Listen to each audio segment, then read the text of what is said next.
धन्यवाद सभापति जी। मैं आपका आभारी हूं क्योंकि जो हमारे पड़ोसी मुल्क बांग्लादेश में हाल ही में घटा उसको लेकर हम सब लोग चिंतित भी हैं और सभी राजनीतिक दलों ने एक स्वर में बात भी कही कि वहां पर जो अपने लोग हैं उनकी भी चिंता की जाए। माननीय प्रधानमंत्री जी ने भी ट्वीट करके जो इंटरिम गवर्नमेंट के प्रधानमंत्री हैं उनको बधाई भी दी, लेकिन ये भी कहा कि हमारे जो वहाँ पर हिंदू और अल्पसंख्यक हैं उनकी शांति, सुरक्षा और विकास सबको सुनिश्चित किया जाए। लेकिन दुर्भाग्य ये है सर कि नेता प्रतिपक्ष और कांग्रेस पार्टी के अध्यक्ष ने ट्वीट जब किया या उनको बधाई जब दी तो हिंदुओं की वहाँ पर सुरक्षा की कोई बातचीत नहीं की, ना ही उसका उल्लेख किया, ना ही अल्पसंख्यकों की सुरक्षा की बात की। ऐसी कौन सी मजबूरी थी कि ये लोग वहाँ पर हिंदुओं और अल्पसंख्यकों की सुरक्षा की बात भी नहीं कर सके। गाजा को लेके आपने बड़ी बड़ी बातें की, गाजा को लेके आप बड़ी बड़ी बातें करते थे, लेकिन यहाँ पर आकर आप नहीं करते हो। श्रीमती जून मलिहा, ऐसा कैसे होता है सर? गाजा को लेकर दिल्ली में सुएज की व्यवस्था पूरी तरह चरमरा गई है और दिल्ली सरकार पूर्ण तरह संवेदनहीन है। अध्यक्ष जी, मेरी अपनी लोकसभा में किदवई नगर, कोटला, मुनीर का, कीर्ति नगर, राजेंद्र नगर और यहाँ तक कि और कई अन्य पॉश इलाके भी पूरी तरह डूब रहे हैं। यहाँ पर डीसिल्टिंग नहीं कराई गई है नालों की और सुपर सकर भी कोई बहुत ज़्यादा प्रभावशाली नहीं है। मेरा ये निवेदन है केंद्र सरकार से कि एक हाई लेवल कमेटी का गठन हो ताकि दिल्ली सरकार की निष्कर्मता की जांच हो सके और इस स्थिति से। अध्यक्ष महोदय, मैं धन्यवाद देती हूँ कि आपने मुझे अवसर दिया। अध्यक्ष महोदय, जो स्मार्ट सिटी योजना है केंद्र शासन की, मैं ये कहना चाहती हूँ कि it's a money making racket. जितनी भी महाराष्ट्र में सिटीज़ है जहाँ पे ये स्मार्ट सिटी लगाई गई है वहाँ पे कुछ काम नहीं हो रहा है। महाराष्ट्र में लोकल बॉडी गवर्नमेंट में पिछले 3 सालों से इलेक्शंस नहीं लिए हैं और इसीलिए जो स्मार्ट सिटीज़ है वहाँ पे अधिकारी जो है और जो स्मार्ट सिटी के कॉन्ट्रैक्टर्स है उनके बीच में नेक्सस है। ना शोलापुर में रास्ते हैं, ना एयरपोर्ट है, ना पानी है। मैं आपके द्वारा चाहता महोदय आपके माध्यम से आपके माध्यम से प्रयागराज में मेट्रो रेल के संबंध में मैं आप इस महती सभा के माध्यम से सरकार का ध्यान ऐतिहासिक और सांस्कृतिक विरासत की धरोहर पावन शहर प्रयागराज में मेट्रो रेल परियोजना में हो रही विलंब के समस्या के बारे में इसको अखिलेश यादव की सरकार ने डीपीआर स्वीकृत कर दिया था। इसको लाइट मेट्रो रेल में वर्तमान सरकार ने परिवर्तित कर दिया है। और अजय स्मिता, प्लीज संगीता जी आप बैठ जाइए। धन्यवाद सभापति महोदय।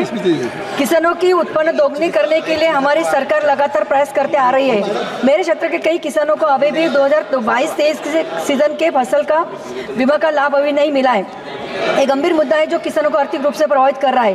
तत्कालीन कृषि मंत्री के मार्गदर्शन में जिला प्रशासन ने इस मुद्दे को हल करने के लिए एक शिकायत निवारण समिति का गठन किया था। समिति ने लगभग 12,000 किसानों को 8,000 में से 2,000 किसानों से तात्काल राज्य को समिति को दाखिल किया था और उसके बाद समिति ने इसमें जांच पड़ताल कर लगभग 6,690 किसानों को दावा का सत्यापन किया। अपनी मांग करिए, मिला है। मैं सरकार से अनुरोध करती हूँ कि मैं तत्काल संबंधित अधिकारियों को निर्देशित कर इस प्रक्रिया को तेजी से लगाएं। Sir, for giving me the opportunity to raise. But you take only 30 seconds because there are so many honorable members those you have to speak. So, but I have to breathe also. It's an important issue. Give me some time.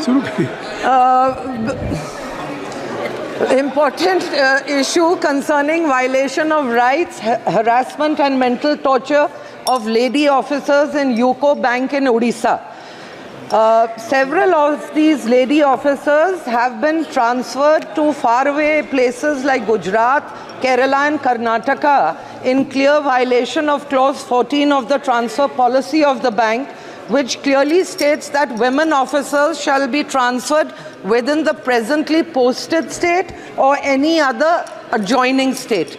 These ladies as disciplined officers went and joined their new postings and worked there for 2 years, suffering great hardship and personal inconvenience, innumerable difficulties, leaving their husbands, children, parents behind.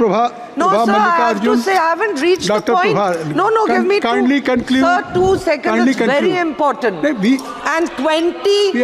We have constraints regarding the time. I think so. You are well aware about that. Sir, but there are so many member of parliament. I have given you opportunity. Please, kindly conclude. Speaker, sir, thank you for permitting me to raise a matter of urgent public importance, which is regarding the upgradation of Mariamanahalli SH25 road as national highway.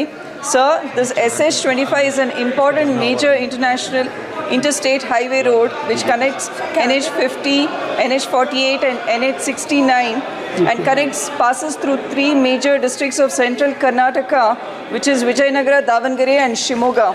Sir, Speaker, sir, I request the Minister of Road Transport and Highways to upgrade SH25 as national highway from Mariamnahalli to Shimoga in the state of Karnataka, which is a long pending demand of the people from central Karnataka. And this upgradation of state highway improves the socio-economic मैं किसानों के एक बहुत ही गंभीर विषय पर आपका ध्यान दिलाना चाहता हूं। कर्नाटक में पिछले 1 वर्ष में 1200 किसानों ने आत्महत्या कर ली। कर्नाटक सरकार की किसान विरोधी नीतियों के कारण माननीय अध्यक्ष जी, और वहीं उनके एक मंत्री ने किसानों के लिए कहा कि किसान आत्महत्या इसलिए कर रहे हैं कि 5 लाख रुपए किसानों को मिलते हैं। ये बड़ी शर्म की बात है।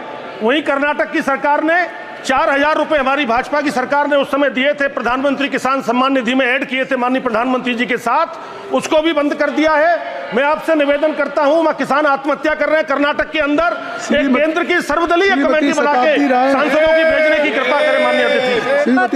আমার লোকসভা কেন্দ্র বীরভূমে লোহাপুর স্টেশন থেকে মোরগ্রাম স্টেশন পর্যন্ত রেল লাইনের পাশে যে রাস্তা গেছে সেটার অবস্থা খুবই খারাপ। বহুদিন বলার পরেও রেল মন্ত্রণালয় থেকে কিচ্ছু করেনি।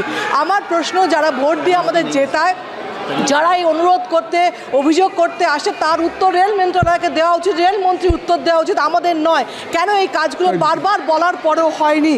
এবং শ্রীকৃষ্ণপুর পাখুড়িয়াতে ওভারব্রিজ এবং আন্ডারপাসের দরকার।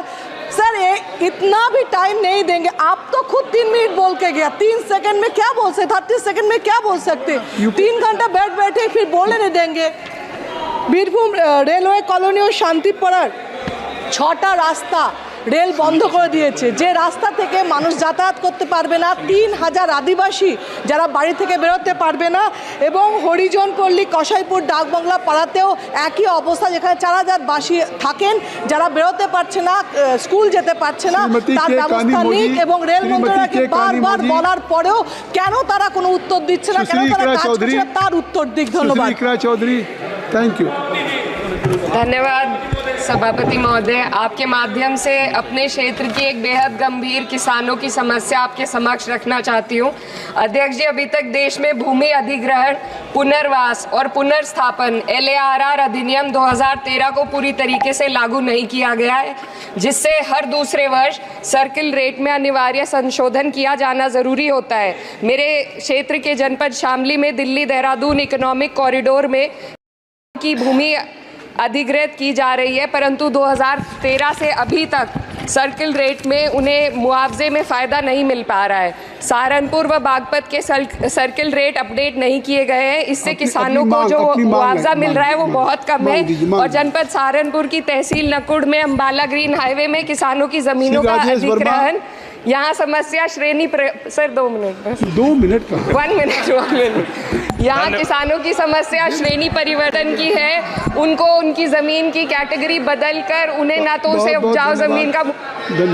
धन्यवाद अध्यक्ष, धन्यवाद सभापति महोदय। मैं आपके माध्यम से सरकार का ध्यान देश की एक बड़ी संख्या जो वृद्ध और दिव्यांग की है उस ओर आकृष्ट कराना चाहता हूँ। सभापति महोदय, सभापति महोदय, राष्ट्र सामाजिक सहायता कार्यक्रम के तहत सरकार के द्वारा 200 से 500 रुपए तक पेंशन वृद्ध को और दिव्यांगों को दिया जाता है। लेकिन मैं आपके माध्यम से सरकार से अनुरोध करता हूं कि मेरे लोकसभा क्षेत्र खगड़िया और बिहार में केवल 400 रुपया मात्र वृद्ध लोग को दिया जाता है, जिसमें लगभग जो वृद्ध हैं वो दवाइयों के ऊपर निर्भर रहते हैं। तो मेरी बस यही मांग है कि वृद्ध पेंशन को जो है बढ़ाकर कम से कम 1000 रुपये किया जाए। धन्यवाद।